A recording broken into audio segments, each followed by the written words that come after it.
Welcome everyone. Thank you so much for joining me today. This is Nichel Anderson. I'm your host for my podcast show, Nichel Anderson Short Stories and Beyond. Thank you so much for joining me for my last episode this year in my season 3, 2019 to 2020. Today we're going to do some directed clip notes, and I'm going to just talk about as well as my stage play returning back, the prestige return of MOLIAE. So we're going to look at that on that note there. So let's go ahead and get started, okay? So let's go ahead and cover a couple of things. So we are going to look at 3 out of the 7 future series of Nahor and Princess Aamina, and then we're going to just have a discussion about the MOLIAE stage play. So let's go ahead and get into bonus 1. And before I actually do that, let me just go ahead and run through a couple of things. I am having the stage play. If you want to get ticket information, the quickest way is go to the website MOLIAE.com. I will definitely have direct links so you can buy it for that event, and also in this description of the podcast you can definitely do that as well. The dates are April the 25th, also April the 26th, 2019 is the run dates. Go ahead and support the podcast. You can check out the pricing and availability. Take a look at that. It will be in Decatur, Georgia, and it'll give you more information of the theater. Okay, so I just want to kind of cover like I usually cover. Don't forget to support the podcast with the Cafe Press shop. You could definitely buy merchandise now with this podcast as well as MOLIAE. It has its own cafepress.com MOLIAE, and you get those links in this description pod here for this episode. And again, I like to hone on the commercial ads. Go ahead and let the commercial play with this podcast. It helps. It does helps to put towards supporting this overall production. So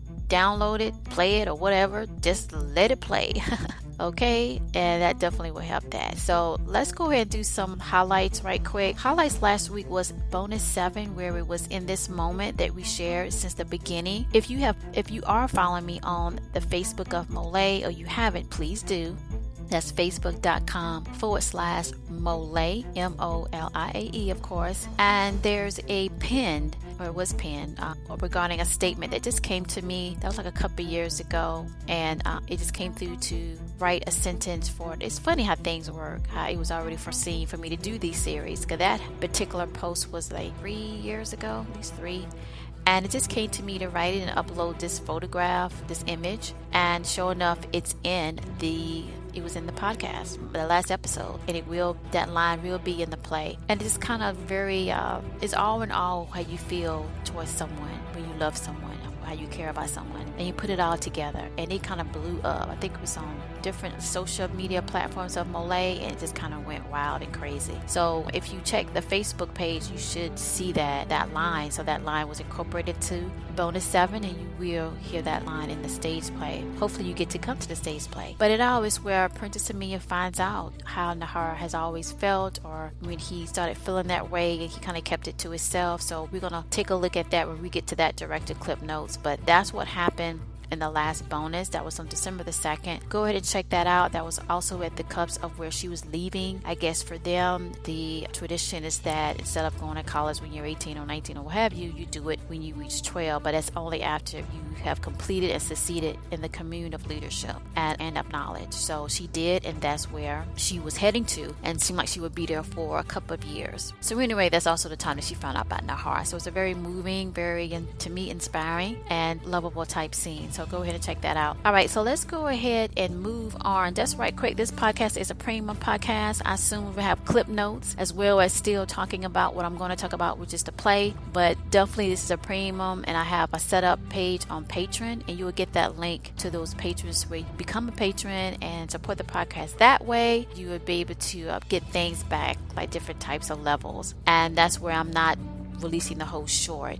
You will get part of the short, as I call clip snippets. So let's go ahead and get into this. We are going to look at bonus 1. Okay, so let's start this and get this started. So bonus 1 of the future series of Nahor and Princess Aamina, that was released on September the 9th, 2019. That was my premiere, returning back to my regular season, which is now, of course, season 3, 2019 to 2018. It was entitled, "In a New Day, Anything is Possible." So in this particular one, like I said, during the summer when I kind of thought about where did I want to go? How do I want to start this? I had a lot of different moments, I should say, or visions that came to me to think, okay, I could do it this way and do it that way. Now, if you've just been following me and you're trying to figure out, okay, what exactly does she mean by that as a writer? Well, it all happens with Mitzrayim, which stay tuned. I'm definitely going to release another, like, this open discussion, release an open discussion about that whole journey that came to about that led me to where I'm at now doing the stage play, Prestige Return of MOLIAE stage play. And it just comes through me, these moments that I'm seeing as a vision or seeing that I need to put through, and it's different how you decipher it as being a regular writer, and you're playing it out, you strategize, and I don't have to do that. I sit there, they come to me, I sit in front of my computer, what have you, and it just comes out for me to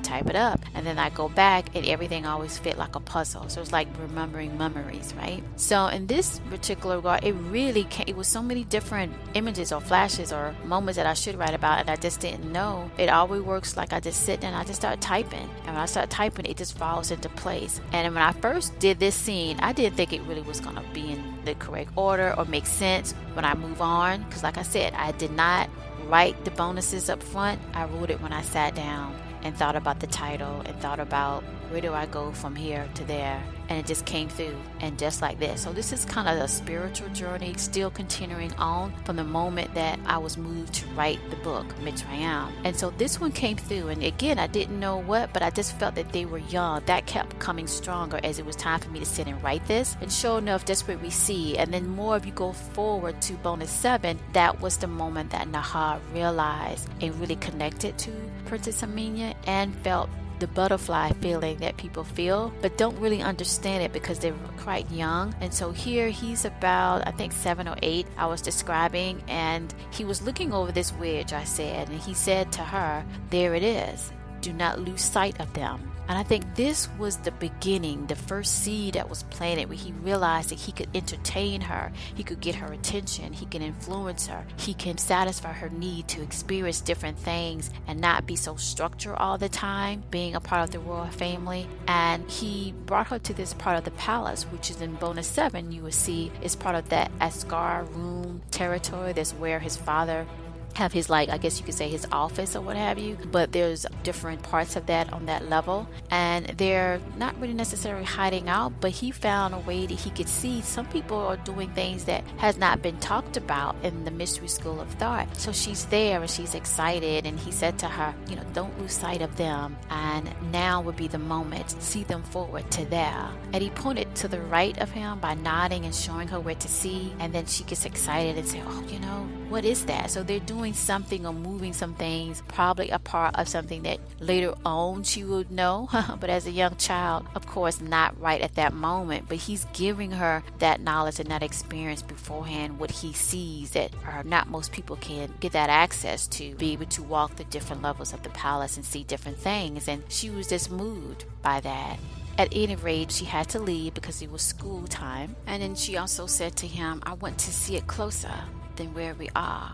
She whispered to Nahor. She was very excited. She wanted to see more of it. And that's when Nahor was said, "Oh no, they just, they disappear. They're gone again." And she was like, "Oh, I really wanted to see that. I wish I could leave here and be less in the schooling of the gathering," as that was the first, I guess, phase of the schooling. All the royal children will have their studies first, and then the other students that are of that elite status or what have you would be next, those that will have access to that type of mystery school of thought. And she just was just referencing that in the sense that she wished that she didn't have to go and she could one off and follow where those particular males were going with this particular compartment with something inside that glowed or what have you, and they wanted to know more about it. That was a very open and light, really carefree moment into that time where Nahor saw that it was something that she wanted to experience by finding and experiencing life not so constrained. She was so excited she left when it was time for her to leave, and they was calling for her to, it's time for her to go. It was Elder Tahib advisor. And then she stopped and she turned back around and she went back to hug Nahor and said to him, "Ashur, I say, always my friend."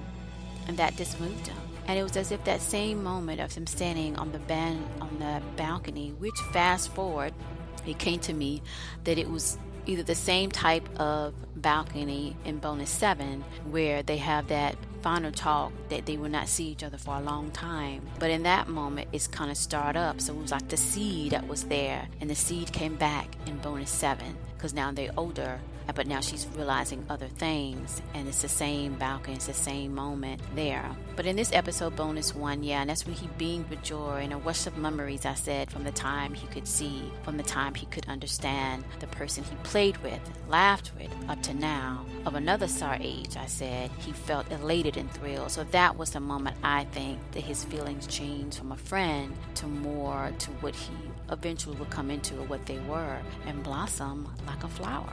All right, let's go ahead, and that's a good episode. Please check that out. Let's go ahead and move to bonus 2. Okay, so in this one, bonus 2, I really like this one as well. Again, I still felt they were still like, 7 or 8 or what have you. And I just had this feeling, or the images that I saw was like they were still in school, but it was showing what constantly would play out later on, where they would help one another.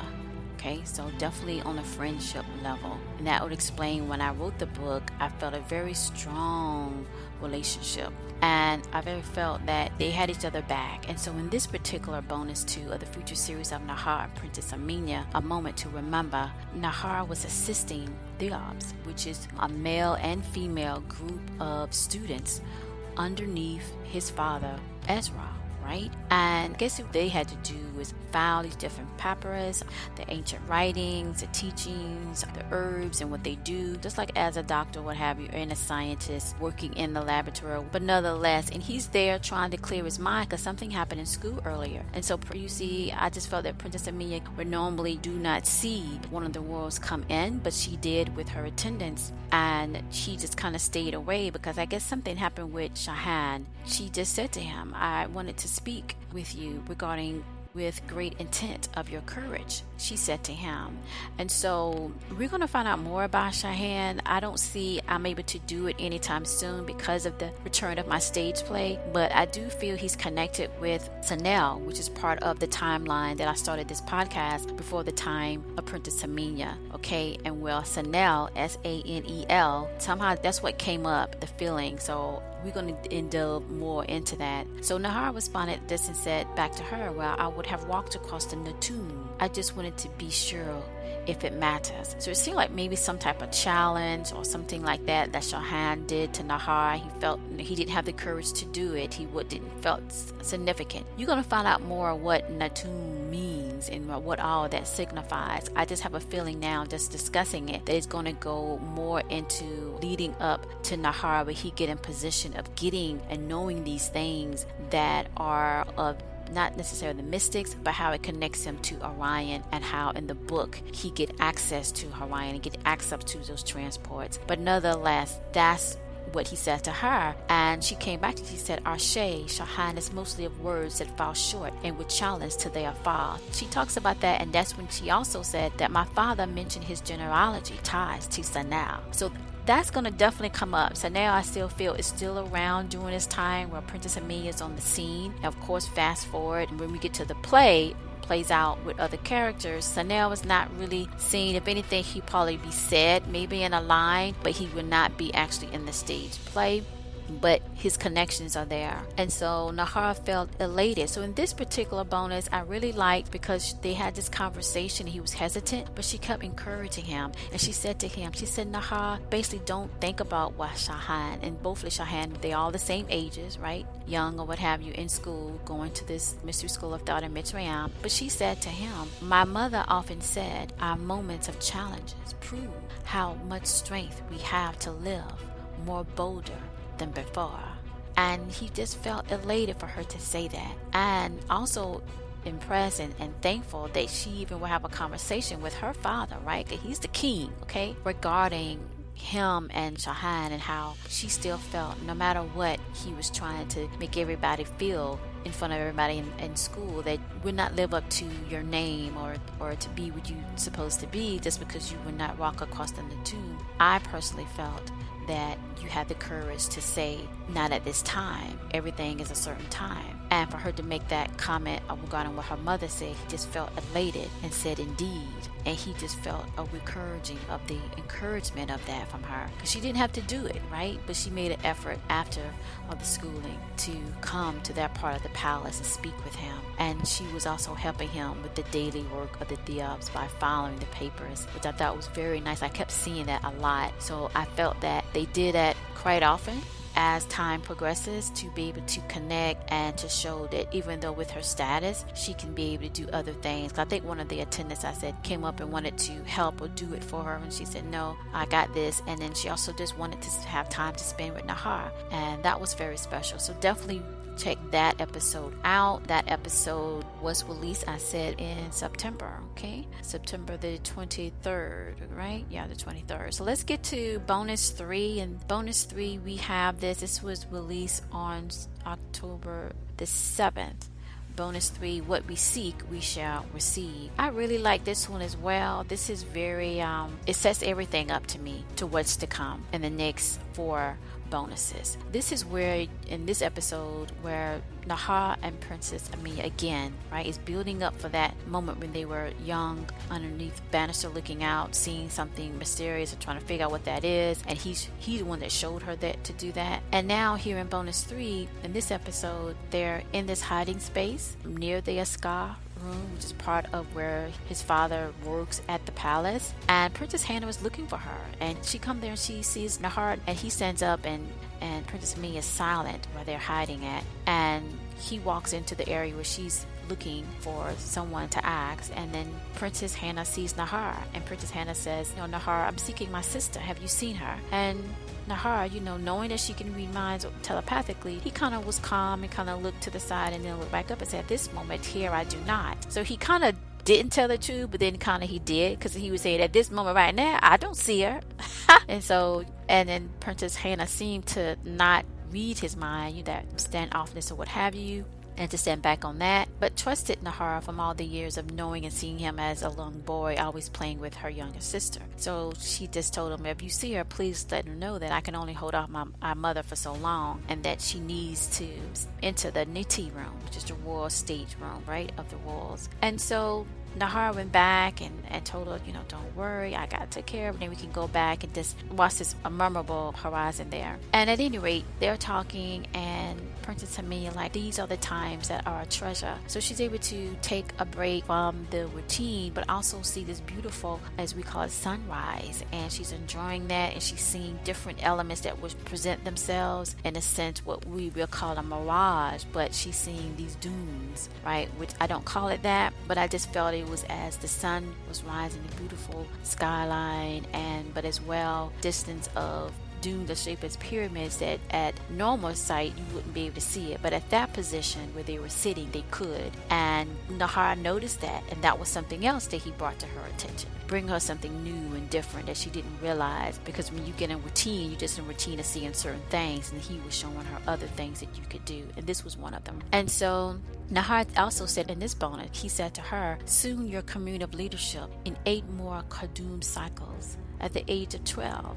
Before that moment will help the transition. So it was also like when you meditate and you do the first of dawn and you get this calmness, but as she was approaching 12, I guess the stress and the reluctance, like, oh my gosh, am I going to achieve the success and get past these challenges? And he was telling her, this is a way that you could do it, by coming here and seeing this moment and using this experience of seeing the sun, seeing the Absolute, which is the sun, another way to say the sun or day, coming into fold and breathing in and out and finding a peacefulness to prepare you for your commune of leadership that is coming up soon. Looks like as they was approaching the age of 12. So it was a wonderful moment that he did for her. And that's also where he's smiling, because she said, though, but I feel I might not succeed as my father wished for me. But Nahor came back and he said, do not focus on what you might not do, but what you will. The ancients know all, and you will be good in it. So he looked back, and they both watched the bright Absolute continue to go across the horizon.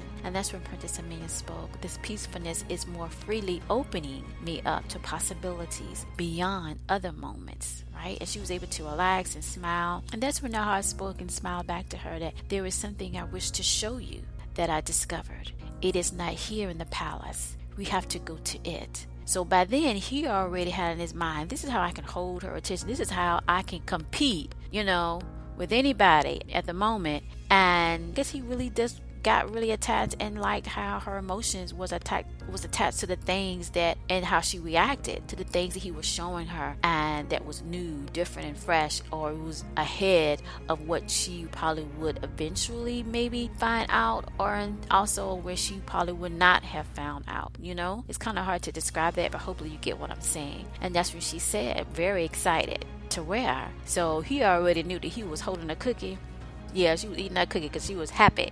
Like, wow, what's next? Like, what do you got? What did you discover? So that was very fun too. So I hope you enjoy that. Check that out. So that was episode 3. What we seek, we shall receive. And that's what she was seeking in bonus 1, and that's what she was giving. So it seemed like I felt Spirit wanted me to see all these memories or all these images, and then slowly, just like I wrote my book in the beginning over 2 decades ago, was bringing each one ahead to show the point of it. Like you make a point on the graph, it's point 1, and then you kind of go across and here's point 2 of these moments to connect the dots as well, tell the whole story. That was very good. All right, so that was that. Just to kind of talk about of my MOLIAE stage play, to kind of have a discussion about that. Of course, I'm very excited, but I just want to have a few words regarding the family. So again, the MOLIAE stage play, the prestige return of MOLIAE stage play, will focus on the family, but as well as King Dama. His father, King Kohan, is not on the scene. He was of course on the scene in the podcast series, The Timeline, before the time of Princess Aamina. By that time, he's no longer here, and therefore that elevate King Dama to be the ruler. So he becomes ruler before Princess Aamina. Now in bonus 7 of this future series of Nahor and Princess Aamina is where he had to also go to the commune of leadership. Now if you also remember, you've been following this podcast, in December of 2018 is where I did that short of the short, and one of those episodes was where it was King Daniel, which is the older brother of King Dama. That's where they were going to the commune of leadership in the Congo. That's all a part of these challenges that as young rulers have to go through when they're at the age of 12, and then they go to other studies for a couple more years. So by that time, after King Dama completed that was in bonus 6, I should say, the commune of leadership, right? King Dama right now is coming through. This is weird. Ain't it something? Wow. When you tap into spirit, it blows your mind. And I'm picking up that it was definitely after, during the time where she was finishing up. She's going to go away for 4 years, and it was basically during the time towards the end, maybe the 3rd or the 4th year, that he becomes king. Something else that I felt and picked up that in between that also is going to happen is where Princess Hannah will be officially married off, and that's going to come up too. So a lot of things going to come up while she's away. She will be a part of different parts of that. I think for 2 years she's away, and then she come back for a time as we will call summer break, but it's going to be after 2 years, what have you, and then she leaves again, and that's when all this other stuff come up where it sets you up, getting you prepared, leading forward to the timeline of the stage play. So the prestige return of MOLIAE stage play is going to be focusing on the Abbas family, and that's King Milan, Queen Hagar, Princess, where it's going to be Queen, then we do the play, Queen Hannah, and then Princess Aamina. So Queen Hannah would be a ruler over the western part, where we will call Gahana at this point, or in that area near Gahana. She marries into a family over on that side. So, and then we're going to look at Dama. Now his mother always came through when I even wrote the book, where actually I wrote another part of that, but not really for me to write about her. I don't feel in the stage play that she will at this time, so it's going to be mainly King Dama, where he was ruling down there. You definitely were seeing Inky, okay? Inky has not really came up in the podcast yet, just not in the one that I released, maybe the clip snippets, but Inky is definitely on the scene, would definitely be in the stage play because he's the father in a sense, right? DNA wise to Dama, and he's a part of that whole Orion mess that Dama gets into. So he definitely at a young age, 16 or 17, becomes ruler of Zimbabwe, King Dama. And we interact with Inky, which interact with the Akun and Palladians and so forth. And then you have King Daniel. We're going to get into that, and his father Enlil. So we get into that as well. The other part is definitely the getting into the 24 elders. They would be a part of the stage play of MOLIAE Prestige stage play, which has to come into because Dama he just went off the deep end. Okay, so all of that in a sense will be a part of the play. I'm going to release more type discussions about the play, but yeah, this is basically at the eve of Princess Aamina marrying Dama and joining those forces together. So stay tuned for that. Thank you so much for supporting this podcast, and I hope you enjoyed what I have released so far. Thank you.